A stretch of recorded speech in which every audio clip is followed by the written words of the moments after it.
You're listening to the Chicken Bucket Boys, powered by Unhinged Media and PX Media. Welcome to the latest edition of Chicken Bucket Boys. I'm Paraskevas, Xenophontos, alongside Brian DeGennaro. Brian, how you doing today? What's going on, guys? So, the Yankees had an outstanding offseason. They signed Garrett Cole to a 9-year deal. He's been solid so far in spring training. He's treating this spring training like it's nothing else. But he pitched today against the Detroit Tigers. He gave up 6 runs and twice back-to-back home runs. I want to get your thoughts of it because I know Yankees Twitter went ballistic and sarcastic with this, but it's spring training. You got a couple weeks till the regular season starts. What are your thoughts on Garrett Cole entirely being a New York Yankee and his latest spring training debuts? Well, first things first. I mean, him being a Yankee is great news for the Yankees. Great news for Yankee fans. As far as today's start goes, I'm not at all concerned about it. I mean, it's spring training. They're not pitching the way that they normally would pitch during a regular season game.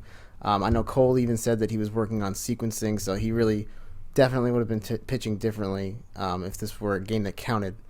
But overall, I think he's looked good. His velocity's there. His control seems to be there. And I think that's really what you're looking for in spring training. I mean, don't get the guy wrong. He said he was deep battling with a fever, but when you're battling a fever in 90-degree Florida weather and you're still pitching 99, they signed him to a 9-year deal for a reason. They gave him that big money because they need that big-time pitcher, and they had ace. We thought we had a set rotation, but with the whole Luis Severino thing, man, it's like, yeah, they got him for a good year at 4 years, $40 million, but the guy hasn't been healthy ever since he got that extension. He pitched well in 2017, and then they said, well, we'll just give you the 4-year, $40 million. He's only pitched 12 innings since 2018. Do you think, it kind of makes me think, did Luis Severino know he had an arm issue or a shoulder issue before he signed the contract? What are your thoughts about that? I mean, I don't know about that. I would definitely say, pitchers tend to worry about the longevity of their careers. So him taking a long deal, I mean, obviously he probably could have gotten more if he waited out and waited until he hit free agency to get something. But he went with the security, and I think that was the right move for him, obviously looking back. I don't think it was a bad deal for the Yankees either. I mean, he's still got a couple of years left on the deal, and obviously he has a lot to prove. But what's really amazing to me is how this Garrett Cole signing seems like such a big deal. It seems like it was excess on top of excess for the Yankees. They had a great team last year, 103 wins after battling a bunch of injuries. And then they went out and they got the best pitcher in baseball. But now it's starting to look like this was kind of a necessity. After you lose Luis Severino, we seem to think that the rotation could have been top 2 or 3 in the league, so to speak. Now it's not looking so great, but the addition of Garrett Cole is very, very key in this situation because you still have one of the best pitchers in baseball, even if you don't have Luis Severino. But it makes you wonder. James Paxton also came into spring training with an injury. He had a lumbar discectomy. He had some type of cyst that he got removed. But the thing is, between him and Severino, both of them were hurt in October during the ALCS. It makes you wonder, why didn't they just shut them down, get the procedures done? Because no way in hell can you have 5 months with a sore forearm and then you do the test then. Because if you did an MRI, that torn UCL would have popped up. It just makes me scratch my head. Like, if you have these type of injuries, why don't you shut down and get down to the surgery so that way, if it's something serious, they can do it now during the off season than rather having to come into spring training and say, oh, I'm hurt, what do I do? It does seem strange, yeah, definitely. As far as Paxton goes, I mean, I think that they were trying to give it sort of a wait-and-see approach. I think from what I read, and I'm no doctor, but from what I read, it seems like the surgery that he had was something that maybe was a little bit risky, not necessarily life-threatening, but risky towards his career and sparking other injuries. So I think they were trying to put that off if they could. But obviously, in the end, they really didn't have any kind of choice. So that's where we stand with Paxton. So they got rid of the old training staff, the medical staff, because of the 40-plus injuries, and they brought in a bunch of new young guys Some that they kept, I believe they still have Steve Donahue, but going into the offseason when they hired all these new people, it's pretty sad that every single Yankees player that you would expect to have big years, like Giancarlo Stanton and Aaron Judge, to be like, they'll have a great offseason, they'll come into spring training ready to go. Everybody's projecting them to hit 100 home runs combined, but when you have those two guys hurt again to start off the season, like Giancarlo Stanton, was working out, was bench lifting Adriana Lima, but I understand he's making the big bucks and everybody hates on him, but it makes you wonder, like, he only played 12 games last year. He came back in June, hurt his PCL, and then he was hurt until the playoff time. Like, it makes so frustrating because you want big things for this team, but when your key guy like Aaron Judge, you don't even know what the hell he has. First it was a sore shoulder. Like, dude, you were just at the Super Bowl a couple weeks ago. You seemed perfectly fine, but you come to spring training, and when it's time to hit, you have a sore shoulder, then it's your upper pec. Okay, we'll do tests, but when it takes 10 tests and your doctor still can't figure out what you have, it's so damn frustrating because the season's in 3 weeks. When you have because the projected starting lineup was supposed to be DJ LeMahieu, Aaron Judge, and then Stanton was supposed to be the cleanup or it's like, what makes you think these guys need to do better to avoid all these serious injuries, like with their calves, their upper shoulders? You think it's their training staff, or you think it's their off-season workouts that are doing that? They're putting too much weight on that are affecting all these types of muscles and joints in the body. All right, well, I'll pretend to be doctor again. From what I understand, it seems like there's an issue with how much they're stretching, how much they're able to stay loose. I mean, especially in a baseball game, in a baseball setting, where you're out in the field, you're standing around, then maybe you run and catch a ball, and then you go into the dugout, you sit down, then you go out and you hit a ball, and you go run around the bases. There's a lot of start and stop, and so with a big guy like Judge or Stanton, it's hard for them to keep their muscles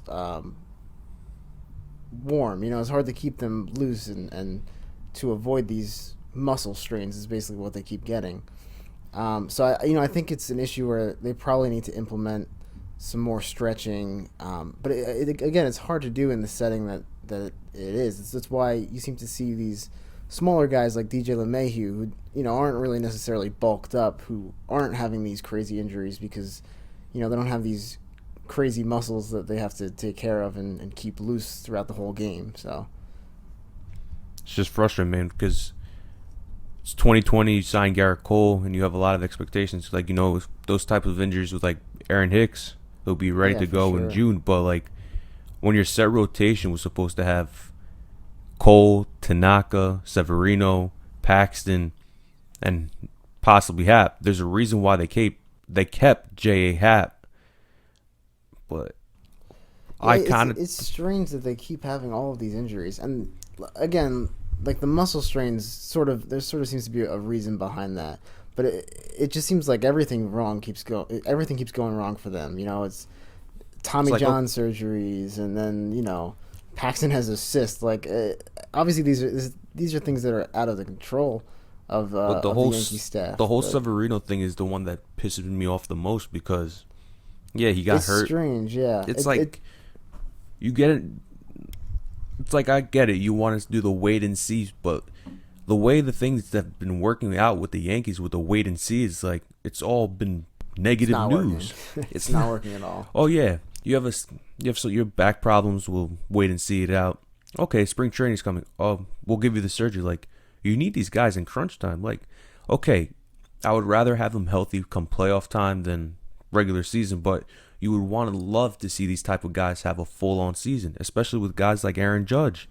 When you pay a guy $40 million, for example, Luis Severino again, it's like frustrating. First he had that shoulder, and then went to something else, and then all these types of injuries, like, it goes from one thing to a whole different type of thing, and it's like frustrating. Like, do you even know what's going on, or you just keep letting people on their toes for what? Yeah. Everybody wants to know what's wrong with Aaron Judge. The poor guy. Crazy. The guy's frustrated. Like, 10 tests for what? in the. I wouldn't be surprised if he has a sore tit, if all I know. It could be a gastrointestinal issue that is bothering him, that's affecting his shoulder, anything. Just like, if you're not finding anything wrong with him, then I don't think he's seriously hurt. I have no idea what's going on with Judge. It's crazy. It's like, It's really frustrating. Obviously, as a fan, I'm sure it's even more frustrating for him.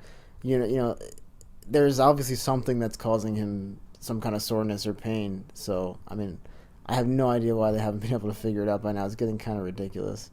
he could be sleeping on the bad shoulder. He could need a new mattress. But if Brian Cashman and Aaron Boone don't even know what's going on, and if they're being secret about it, it kind of keeps us Yankee fans on the edge. It's like, is he seriously hurt? Is he healthy? Like, do you not know? But it kind of makes you wonder, like, I'm sorry to be this type of person, but I wouldn't be surprised if they know already what's going on and they're directing Aaron Judge into the way, like, yeah, it's a bad injury, like, you could be out for the season, but sometimes you have to be optimistic. Sometimes you're always thinking, because us Yankee fans, we're never thinking about anything positive. We always want to get down to what's really going on, this and that. Like, stop keeping us on our toes. It's like always damn frustrating. Like, 2020 is our big year. Everybody's projecting the Yankees to hit a lot of home runs. They're expecting us to play the Dodgers in the World Series. So if you don't have those two key guys, good luck with that. Yeah, man, that's frustrating. I can't even imagine what it's like to have to sit there and have like literally no idea what's going on.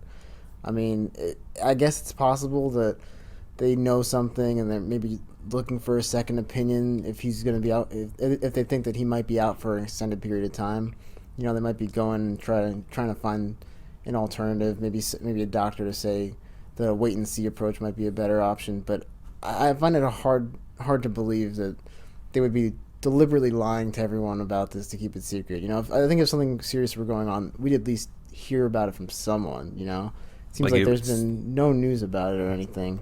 Like, it's not a torn labrum, it's not a torn pectoral muscle. It can't be. There's no way. Because if they've done 10 tests already and those haven't popped up, okay, that's the best thing possible. But it's kind of frustrating of what is really going on. Like, you hate to see these guys because these are the guys you want the most on the field, especially Judge. Everybody's expecting him to get extended in the next couple of years, but if he's not healthy, it kind of gives the Yankees, why should we extend you? Like, you're never healthy. It's like, it's every guy the Yankees extend, they always get hurt. Or anytime they give somebody a big contract, it's always something in the back end that always screws them in the end.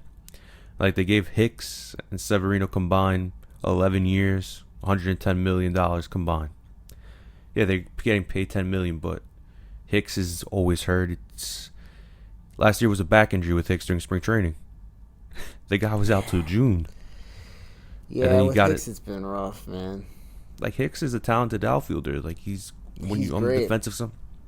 I think he's one of the best. He's defensively one of the best in the league, and yeah. I mean, hitting wise, he brings such a valuable. He brings such valuable plate appearances to the lineup. I mean, he'll see 10 pitches in a bat. He's always taking lots of pitches. He gets lots of walks. And people always get on him because he's not, such a great power hitter. He's not such a great average hitter, but he does get on base a lot. And he's come up clutch in many moments for this Yankees team. Don't you remember last year with? Yeah, with the Twins. Yeah, I mean, he's huge. He's a huge asset for the Yankees in the field. He's a switch hitter. They don't have a whole lot of lefties, so that's great. But yeah, man, it's frustrating that he's always hurt. This year, again, I mean, with the Tommy John surgery, that seems like something that maybe they could have done earlier, and maybe he would have been back earlier in the season. But they chose a wait and see approach, and it didn't seem to work out. I honestly think he hurt his elbow when he made that diving catch against the Twins. Yeah, wasn't that way earlier in the season? But because it's possible, definitely possible. I think the Twins series was towards July, but the guy was out all of August. He was projected not to make the playoff roster, but it definitely could have, hurt him to a point where he could still play, and then eventually, it snapped. Like, I understand you're like, I appreciate all the aggressiveness, all like you want to play, but sometimes your health comes first. Like, yeah, you want to win a World Series, but you playing in that series against the Astros could have affected more what you needed, a Tommy John surgery. So if you really hurt Maybe your it's elbow, possible. you're better off just sitting it out, get the surgery, be prepared. But like Yeah, again, I'm not eh, trainer, I'm not owner no. affiliate with the Yankees, so I can't make those decisions. But we think the logical thing, and sometimes the Yankees thinks what's best for business. Yeah, I mean, it sucks, but we definitely know that the code for Tommy John surgery is now forearm soreness. So if we hear someone say that they have forearm soreness, they're getting Tommy John because that happened again with Luis Severino. I'm pretty sure, if I remember correctly, that happened way back when with Jordan Montgomery when he got Tommy John. Yep. So it's like if you hear forearm soreness, they're screwed. Like you have 5 months forearm soreness, and you did an MRI and they didn't find anything. Who you lying to, buddy? Exactly. I mean, 3 weeks left till the season starts. We're starting off the season in Baltimore on March 26th. Everybody's projecting Cole to be lights out, but this and that. But with Judge and Stanton unlikely to be ready for opening day, there's a lot of young outfield depth they have. They've been working Miguel Andujar, who's been outstanding, lights out this year in spring training. It kind of makes you wonder what kind of approach are they going to go. Are they going to bring Clint Frazier up at the same time? Are they going to give him that opportunity he deserves? Because he's been working obviously with the bat. His stance at the plate has been unbelievably well. You can see he really fixed his approach and his batting stance. And honestly, I can see an outfield of Gardy, Tachman, and Frazier to start it off. But instead of putting Frazier in right field, I would honestly start him in left field because where he feels more comfortable with.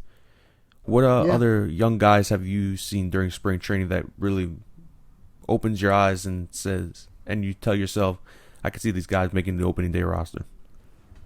I mean, those are the guys. Those are the guys that are going to make the opening day roster. But I do think that they're going to use Andujar in the outfield, which is something that I wouldn't have believed a couple months ago. But he's actually looked pretty good out there in spring training. I mean, definitely better than he does at first base or third base. So that'll be really interesting to see. See Andujar in left field. You'll probably see a little bit of Talkman playing right field, like you mentioned, with Frazier in left. And yeah, Guardy's probably going to be manning center field for the foreseeable future, with Hicks out. And then I guess as Judge and Stanton come back, we'll probably see more of like a Judge, Stanton, Talkman, Gardner mix in there. And I expect Andujar to DH a lot. I expect Frazier to DH a bit, at least until Stanton and Judge get back. But yeah, I mean, the Yankees have a lot of weapons. They got a lot of depth. We saw that last year. They were able to win 103 games with the ridiculous amount of injuries they had. So, yeah, I definitely think they have enough to weather the storm. And I think, especially if Judge and Stanton can make their way back in April or even May, we'll be in pretty good shape. Higashioka has been outstandingly well behind the plate, the whole stance while behind home plate. And he hit 2 home runs against the Detroit Tigers today. He's had a lot of great at-bats this spring training. Another guy that's been phenomenal for this team during spring training was Herrera. I'll be honest with you, I've never heard of him before, but Me neither. he's been getting on base. He's been doing what is needed. Like, I understand some people watch spring training, some people can care less about spring training, but if you really want to know a lot about these younger guys, you can see them live for free. Actually, it's not free, it's cable, but you get the opportunity to see all the guys in the system. Like Florial's been doing solid in spring training. Herrera and Duhar. These are the future depth we need. So next man up, whenever you see it, it'd be like when instead of saying, yeah, did I know about this guy? No, but if you actually watch spring training, you remember what kind of approach he had. So Yeah, I mean, that's something that we definitely saw last year. We saw a bunch of guys that we'd never heard of in spring training, never expected to see. Talkman, And then with Ford. all the and then with all the injuries, we ended up seeing all of them. So Tyro Estrada is another good example. Yep. Didn't really know who he was before spring training of last year, and he's playing a bunch of games, and it looks like he'll probably be moving up this year with since they didn't bring back Didi. Yeah. So we're, our depth at shortstop is getting thinner. But Tyro is definitely a great option, and so are some of these young guys. I mean, they're really showing themselves, and again, we'll probably get a chance to see a bunch of them at the big league level. Especially Tyler Wade, man. That guy would be big time, especially playing the outfield or even playing in the infield. If he could hit 250, he would be such an asset. But the fact that he struggles so much at the plate, but he has so the speed. Fast. He's so fast. He's a pretty decent fielder, and he can play a bunch of different positions. Man, I really hope that he gets it together. He looked good last year. Same thing, man. It's like at this rate, with 3 weeks left into the season, hopefully we get an update of what's going on with Judge, if they find anything, or what's his timetable of coming back to the roster. If I were to make a guess with Judge, I'll go the good way or the bad way. The bad way is I could see him being out for the season, like some unknown injury that could occur. And the good news is if he were to miss opening day, I could see him coming back by mid-April. If it's nothing that serious, gives him a good solid month to really work his muscles, getting some batting tees in, working the outfield. So other than that, I'm looking very excited to the season, regardless of the injuries to these good time players. And I have a lot of high expectations for teams. I really expect the World Series this year. It's time. I mean, I think we're overdue. It's going to be great to see Judge and Stanton come back, but they definitely don't need to rush them back. Absolutely, I agree with that. We definitely have the depth to hold down the fort for a couple months if necessary. But I think that we'll see both of them sometime mid-April, early May, the latest. And I'm not so concerned that Judge is going to be out for the season. I'm thinking maybe it might be more of an issue where he has this lingering injury that they can't really solve, sort of like he has for the past couple of years. Hopefully that's not the case. Hopefully they're able to figure it out, and or he's able to just get over it. Because he's been having a lot of upper body injuries in the last couple of years. Yeah, exactly. And with Stanton, I mean, his legs seem to be having some issues the last couple of years too. So again, I think they need to work on their stretching. I think hopefully this new trainer is able to implement some kind of policy where they're able to stay loose a little easier during the games, and hopefully we can reduce some of these injuries. I totally agree, man. For next week's episode, we're going to be talking more about spring training, any updates with all the injuries, any updates on any roster moves. So stay tuned for next week. You just listen to Chicken Bucket Boy. It's powered by Unhinged Media and PX Media. Have a good one, guys.